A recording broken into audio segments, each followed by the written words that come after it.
بسم اللہ الرحمن الرحیم۔ السلام علیکم دوستوں پچھلے پارٹ میں آپ نے جانا کہ خواجہ صاحب رحمۃ اللہ تعالی علیہ نے کیسے شادی دیو اور جوگی جے پال کو شکست فاش سے دوچار کر دیا، اور وہی لوگ جو آپ سے لڑنے آئے تھے آپ کے ہاتھوں پر اسلام قبول کر کے مسلمان ہو جاتے ہیں۔ ایسے بڑے بڑے جادوگروں کا خواجہ صاحب رحمۃ اللہ علیہ کے ہاتھوں پر اسلام لے آنا پرتھوی راج کے لیے بہت شرم کی بات تھی۔ اس کی حکومت پر لرزہ طاری ہو گیا تھا۔ اب سب کو ایسا لگنے لگا تھا کہ اگر ایسا ہی چلتا رہا تو پھر وہ دن زیادہ دور نہیں ہوگا جب بنا کسی جنگ کے ہی ہندوستان کے تمام باشندے حضرت خواجہ غریب نواز رحمۃ اللہ تعالی علیہ کی حلقہ ارادت میں شامل ہو جائیں گے، اور جو لوگ راجا کے لیے اپنی جان تک لٹانے کے لیے تیار ہوتے ہیں وہی لوگ راجا کی جان کے دشمن بن بیٹھیں گے۔ ان وسوسوں نے پرتھوی راج کی نیندیں حرام کر کے رکھ دی تھی۔ بالآخر اس نے حضرت خواجہ معین الدین چشتی اجمیری رحمۃ اللہ تعالی علیہ اور مسلمانوں کی مختصر سی جماعت پر عام فوجی الغار کرنے کا فیصلہ کر لیا۔ اس بیٹھک میں اجمیر کے تمام ہی مدبر اور عقل مند لوگ موجود تھے۔ ان میں سے کسی ایک شخص نے بھی پرتھوی راج کے فیصلے سے اتفاق نہیں کیا، اور سب نے یہی کہا کہ اس فقیر سے لڑنے سے باز رہا جائے۔ جادوگروں کے عبرتناک انجام کے بعد بڑے سے بڑا جنگجو بھی اب خواجہ صاحب سے دہشت زدہ رہنے لگا تھا۔ ایک بوڑھا پنڈت جو کہ بہت گیانی تھا، اس نے پرتھوی راج کو اس کی ماں کی نصیحت یاد دلائی۔ دراصل اس کی ماں اپنے وقت کی بہت بڑی ماہر نجوم تھی۔ بعض تاریخوں سے یہ بھی پتہ چلتا ہے کہ اس کی ماں ایک بہت بڑی جادوگر تھی۔ پرتھوی راج کی ماں نے حضرت خواجہ غریب نواز رحمۃ اللہ علیہ کے آنے سے پہلے ایک خواب دیکھا تھا، جس کے ذریعے اسے ایک مرد بزرگ کے بارے میں خبر دی گئی تھی کہ بہت جلد وہ ہندوستان کی سرزمین پر آنے والا ہے۔ پھر جب وہ بوڑھی عورت خواب سے بیدار ہوئی تو اس نے پرتھوی راج کو قریب بلا کر بڑی محبت سے کہا تھا، اے میرے بہادر بیٹے، تجھ سے دنیا میں راجپوتوں کی آن قائم ہے، مگر ان قریب اس علاقے میں ایک بزرگ ہستی داخل ہوگی جس کے کرشموں سے متاثر ہو کر بے شمار لوگ اپنے باپ دادا کے حرم کو چھوڑ کر نئے مذہب میں داخل ہو جائیں گے۔ تو بھی اس سادھ و سنت کی باتوں کو غور سے سننا، اگر تیرے دل و دماغ آمادہ ہو جائیں تو نئے پیغام کو قبول کر لینا، اور اگر ایسا نہ ہو تو کم سے کم خاموش رہنا اور کسی بھی طرح اس آنے والے سادھو کی مخالفت مت کرنا۔ اگر حکومت کے نشے میں تجھ سے یہ حرکت سرزد ہو گئی تو پھر اس غلطی کے بہت برے نتیجے تم کو دیکھنے پڑیں گے۔ پرتھوی راج نے اپنی ماں کے خواب کو محض ایک وہم سمجھا۔ بیٹے کی اس بے رغبتی کو دیکھ کر بوڑھی ماں پریشان ہو گئی تھی۔ اس نے شدید کربناک لہجے میں پرتھوی راج سے کہا تھا، میں سمجھتی ہوں کہ تیرا جوش جوانی تجھے ایک ضعیف عورت کی نصیحت سننے سے روک رہا ہے، مگر یہ انداز بے نیازی بڑا ہی خوفناک ہے۔ اگر تیرے نزدیک میرا یہ خواب کوئی خیال ہے تو پھر نجوم کی آواز کو غور سے سن۔ ستارے بھی یہی کہہ رہے ہیں کہ وہ آنے والا آ کر رہے گا۔ پرتھوی راج نے ماں کی خاطر اس پیشن گوئی کو بظاہر تو تسلیم کر لیا تھا، مگر دل سے کسی ایسی بزرگ ہستی کے آمد کا قائل نہیں تھا جو تنہا مضبوط ترین راجپوت حکومت کو الٹ کر رکھ دے۔ پرتھوی راج کی ماں بیٹے کے جبری قرار سے خوش نہ ہوئی، بلکہ شدید وحشت اور بے چینی میں مبتلا ہو گئی۔ اس نے راجپوت حکمران کے سرکش ذہن کو اچھی طرح پڑھ لیا تھا، لیکن وہاں نافرمانی اور بے خبری کے سوا کچھ بھی نہیں تھا۔ بوڑھی کائنہ مجبوراً خاموش ہو گئی اور تقدیر کی کرشمہ سازیوں کا انتظار کرنے لگی۔ اس نے کئی بار نجوم کے ذریعے بزرگ کے آنے کا وقت معلوم کرنے کی کوشش کی، لیکن وہ اپنے مقصد میں کامیاب نہ ہو سکی۔ 12 بروج کے ستاروں کی گردش بوڑھی جادوگرنی کے سوال کا جواب دینے سے قاصر تھے۔ جب ستاروں کی طرف سے کوئی پیغام موصول نہ ہو سکا تو پرتھوی راج کی ماں نے رازداری کے ساتھ کچھ پنڈتوں سے بھی رجوع کیا، مگر ان کا علم بھی اس وقت خاص کی نشاندہی کرنے سے عاجز رہا۔ بوڑھی کائنہ اپنے اس بیچارگی پر پیچ و تاب کھا کر رہ گئی۔ وقت تیزی سے گزرتا رہا۔ پرتھوی راج کی ماں کا خیال تھا کہ اگر وہ بزرگ میری زندگی میں تشریف لائے تو میں اپنے بیٹے کو اس کی مخالفت کرنے سے باز رکھوں گی، اس طرح راج گھرانے کے سر سے یہ خطرہ ٹل جائے گا۔ لیکن اس بیچاری بڑھیا کی یہ خواہش مکمل نہ ہو سکی، اور کچھ ہی دنوں کے بعد پرتھوی راج کی ماں بیماری میں مبتلا ہونے کے بعد دنیا سے رخصت ہو گئی۔ مرنے سے پہلے اس نے حکومت کے چند وفادار مشیروں سے کہا تھا، اگر میرے بعد وہ بزرگ آ جائیں تو ان کے ساتھ ادب اور احترام سے پیش آنا۔ آج اجمیر کی قدیم تاریخ اسی نازک ترین مسئلے سے دوچار تھی۔ آنے والا آ چکا تھا اور اسے جھٹلانے والے مسلسل جھٹلا رہے تھے۔ جب شادی دیو اور جوگی جے پال بھی شکست کھا کر حضرت خواجہ غریب نواز رحمۃ اللہ علیہ کے سامنے خم ہو گئے تو پرتھوی راج نے گنتی کے چند مسلمانوں کے خلاف بھرپور فوجی کارروائی کرنے کا فیصلہ کیا، لیکن اسی وقت ایک مشیر نے اجمیر کے حکمران کو اس کی ماں کی گمشدہ الفاظ یاد دلائے۔ کچھ دیر کے لیے ماں کی پیشن گوئی کا ذکر سن کر پرتھوی راج سناٹے میں آ گیا، مگر پھر آہستہ آہستہ اس کے ذہن پر مذہبی عقائد، خاندانی عظمت اور اقتدار کا نشہ مسلط ہو گیا۔ وہ حالات کے ایک ایسے موڑ پر پہنچ چکا تھا جہاں سے نکلنے والے تمام راستے ذلت اور تباہی کی طرف جاتے تھے۔ اگر وہ ماں کی نصیحت پر عمل کر لیتا، مسلمان درویش کی سرگرمیوں سے چشم پوشی کر لیتا، تو چند سالوں تک اجمیر کی پوری آبادی اسلام میں داخل ہو جاتی اور پھر اس کی حکومت کا کوئی وجود ہی باقی نہ رہتا۔ اگر خود کلمہ پڑھ کر مسلمان ہو جاتا تو چھوت اور اچھوت، بڑے اور چھوٹے کا فرق مٹ جاتا، کیونکہ خواجہ معین الدین چشتی اجمیری رحمۃ اللہ علیہ کا خدا کالے گورے، چھوٹے بڑے، امیر غریب سب کو ایک نظر سے دیکھتا ہے۔ اس طرح پرتھوی راج کا جاہ و جلال، گھمنڈ اور تکبر مٹ کر رہ جاتا۔ وہ اندھی روایات کے ہاتھوں کا کھلونا تھا، اس لیے نفسانی خواہشات کے اشاروں پر رقص کرتا رہا۔ اس نے اپنی آنکھوں پر پہرے بٹھا دیے اور ماں کی پیشن گوئی کی طرف سے کان بند کر لیے۔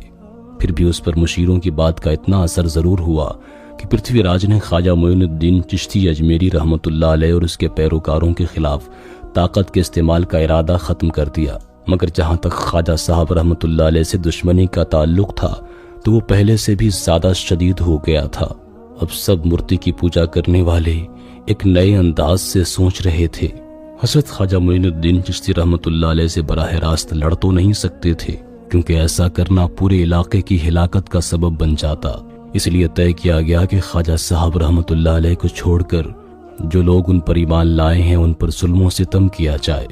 اس کے علاوہ یہ منصوبہ بھی تیار کر لیا گیا کہ ہندو مذہب کے روحانی پیشوا، پنڈت اور گرو عام انسانوں کو دیوتاؤں کے عذاب سے ڈرائیں اور ساتھ ساتھ یہ بھی بتائیں کہ آئندہ جو شخص مسلمانوں سے تعلق رکھے گا یا اگر اسلام لائے گا تو اس کی زندگی کے تمام دروازے بند کر دیے جائیں گے۔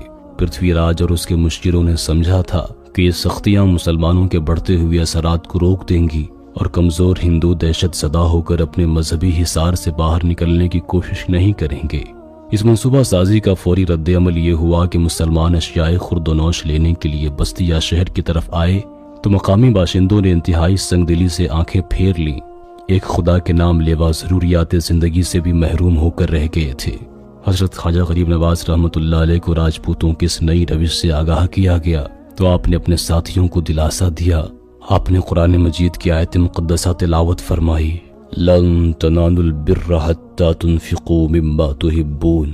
تم اس وقت تک نیکی کو نہیں پا سکتے جب تک خدا کی راہ میں اپنی سب سے زیادہ پسندیدہ چیز قربان نہ کر دو۔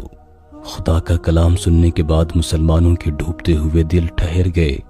لذیذ کھانوں کے بجائے ابلی ہوئی سبزیوں سے انہوں نے اپنے پیٹ کی آگ بجھا لی، مگر ایمان والوں کے ایمان میں کوئی فرق نہ آیا۔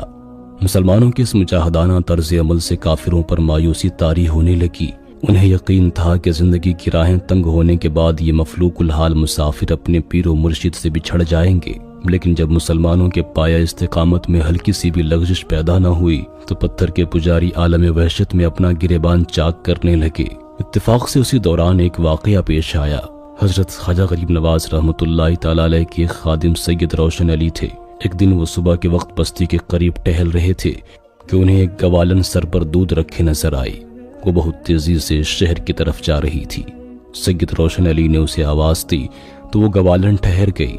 انہوں نے دریافت کیا کہ وہ دودھ کہاں لے کر جا رہی ہے۔ گوالن نے جواباً کہا کہ وہ روزانہ مہاراجہ کے لیے دودھ فراہم کرتی ہے۔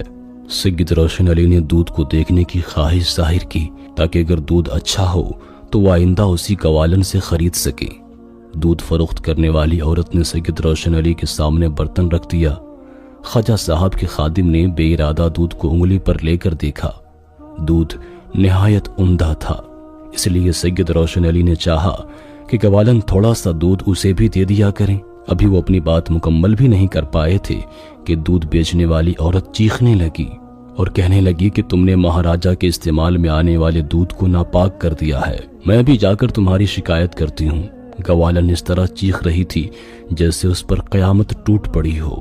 سید روشن علی نے اسے سمجھانے کی بہت کوشش کی کہ ایک مسلمان کے چھونے سے کوئی چیز ناپاک نہیں ہوتی، مگر گوالن نے ان کی ایک نہ سنی اور وہ مسلسل شور مچاتی ہوئی شہر کی طرف چلی گئی۔ جب وہ دودھ بیچنے والی عورت تھوڑی دیر سے پہنچی تو پرتھوی راج کے ملازموں نے دیر سے آنے کا سبب پوچھا۔ گوالن نے اپنی بے گناہی ثابت کرنے کے لیے محل کے خادموں کو تمام واقعات سناتے ہوئے کہا، یہ دودھ اب مہاراجا کے قابل نہیں رہا۔ ملازمین نے فوری طور پر اجمیر کے حکمران کو خبر دی۔ پرتھوی راج کے دل میں پہلے ہی مسلمانوں کی طرف سے غبار موجود تھا، اس واقعے نے اس کی دشمنی میں اور اضافہ کر دیا۔ شدت غضب سے پرتھوی راج کی آواز کانپ رہی تھی اور وہ کہہ رہا تھا کہ اب ان کی شرارتیں یہاں تک پہنچ گئی ہیں، اس گستاخ اور بے ادب بھکاری کو ہمارے سامنے پیش کرو۔ یہ حکم پاتے ہی چند مسلح سپاہی گوالن کے بتائے ہوئے راستے کی جانب دوڑ پڑے۔ سید روشن علی نے اس واقعے کی سنگینی کو ذرا بھی محسوس نہیں کیا تھا اور وہ گوالن کے جانے کے بعد انتہائی اطمینان اور سکون سے چہل قدمی کر رہے تھے۔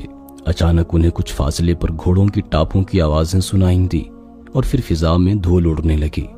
جب گرد و غبار صاف ہوا تو پرتھوی راج کے سپاہی سید روشن علی کے سامنے کھڑے تھے اور خواجہ غریب نواز رحمۃ اللہ علیہ کے خادم سے گوالن کے بارے میں پوچھنے لگے۔ سید روشن علی نے انتہائی جرأت اور بے باکی کا مظاہرہ کرتے ہوئے یہ بات تسلیم کر لی کہ انہوں نے دودھ کو انگلی پر لے کر دیکھا تھا۔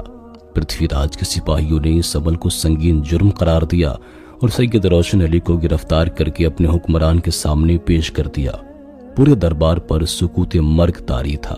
آج پہلی مرتبہ مغرور راجپوت حضرت خواجہ غریب نواز رحمۃ اللہ تعالی علیہ کے ایک خادم کو اتنے قریب سے دیکھ رہا تھا۔ پرتھوی راج نے بڑے تلخ اور غضبناک لہجے میں سید روشن علی سے مسلسل سوالات کیے، مگر وہ ایک فرما روا کے جاہو جلال سے متاثر ہوئے بغیر جواب دے رہے تھے۔ یہاں تک کہ یہ مرد مومن پاکی اور ناپاکی کے مسئلے پر بھرے دربار میں اس طرح بولے کہ راجپوتوں کی رگوں میں دوڑتا ہوا خون جمنے لگا۔ آخر پرتھوی راج سے برداشت نہ ہو سکا اور اس نے ایک ظالمانہ حکم جاری کر دیا۔ پرتھوی راج نے کہا، جس انگلی نے ہمارے دودھ کو ناپاک کیا ہے اسے کاٹ دو، یہی میرا فیصلہ ہے اور یہی انصاف ہے۔ سید روشن علی کی انگلی کاٹ دی گئی۔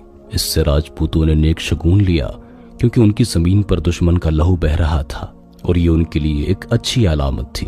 کچھ دیر بعد سید روشن علی نے اپنی کٹی ہوئی انگلی اٹھائی اور شہر اجمیر سے نکل کر جنگل کی طرف چلے گئے، جہاں حضرت خواجہ غریب نواز رحمۃ اللہ تعالی علیہ اور ان کے دوسرے ساتھی آرام فرما تھے۔ جب سید روشن علی بارگاہ شیخ میں حاضر ہوئے تو آپ بظاہر پرسکون تھے، لیکن خون بہہ جانے کی وجہ سے چہرے پر نقاہت نمایاں ہونے لگی تھی۔ کمزوری کے آثار صاف دکھائی دے رہے تھے۔ حضرت خواجہ غریب نواز رحمۃ اللہ تعالی علیہ نے ان کا پیلا چہرہ دیکھ کر فرمایا، روشن علی تم کچھ بیمار لگ رہے ہو۔ سید روشن علی نے ادب سے عرض کیا، نہیں پیر و مرشد، میں بالکل ٹھیک ہوں، بس آج ایک عجیب سا واقعہ رونما ہو گیا۔ یہ کہہ کر سید روشن علی نے اپنی کٹی ہوئی انگلی شیخ کے سامنے رکھ دی۔ سید روشن علی کے دوسرے ساتھی یہ منظر دیکھ کر جذباتی ہو گئے، مگر خواجہ صاحب رحمۃ اللہ علیہ نے انہیں پرسکون رکھنے کے لیے قرآن مجید کی چند آیات تلاوت فرمائی، جن کا مطلب تھا، ان قریب ہم تمہیں جان و مال اور اولاد کے خسارے سے آزمائیں گے، اور پھر جو اس راستے میں ثابت قدم رہے گا وہی اپنے رب کا پسندیدہ بندہ قرار پائے گا۔ اللہ کا کلام سننے کے بعد بھڑکتے ہوئے جذبات اعتدال پر آ گئے۔ پھر خواجہ صاحب رحمۃ اللہ علیہ نے فرمایا، ہر چیز اپنے خدا کی طرف لوٹ کر جانے والی ہے۔ روشن علی تم اپنی انگلی زیر زمین دفن کر دو اور اس کے ساتھ ہی پرتھوی راج کی حکومت پر بھی مٹی ڈال دو۔ دوستوں آج کے پارٹ میں اتنا ہی، انشاءاللہ تعالی اگلا پارٹ کل اپلوڈ ہوگا۔ اس ویڈیو کو لائک کرتے ہوئے دوستوں کے ساتھ شیئر بھی ضرور کر دیجیے گا۔ اپنا اور اپنے پیاروں کا بہت سا خیال رکھیے گا۔ اللہ حافظ۔